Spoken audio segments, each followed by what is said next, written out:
نحمده ونصلي ونسلم على رسوله الكريم اما بعد اعوذ بالله من الشيطان الرجيم بسم الله الرحمن الرحيم مثلهم في التوراة ومثلهم في الإنجيل كزرع أخرج شطأه فآزره فاستغلظ فاستوى على سوقه يعجب الزراع ليغيظ بهم الكفار. وقال اللہ تبارک و تعالی فی مقام آخر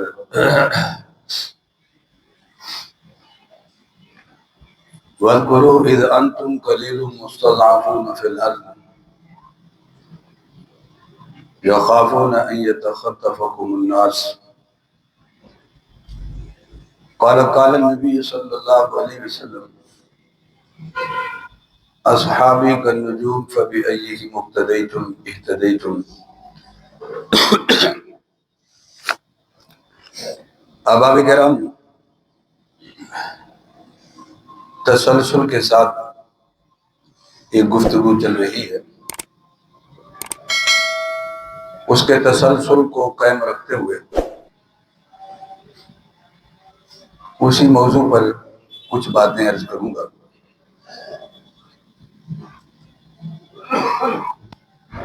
آخر میں ماہ رمضان کی مناسبت سے بھی چند باتیں عرض کریں گے، مگر گفتگو کا سلسلہ ایسا ہے اگر اسے درمیان میں چھوڑا جائے تو ساری بات بگڑنے کا خدشہ پیدا ہو جائے گا. ظاہر ہے جو احباب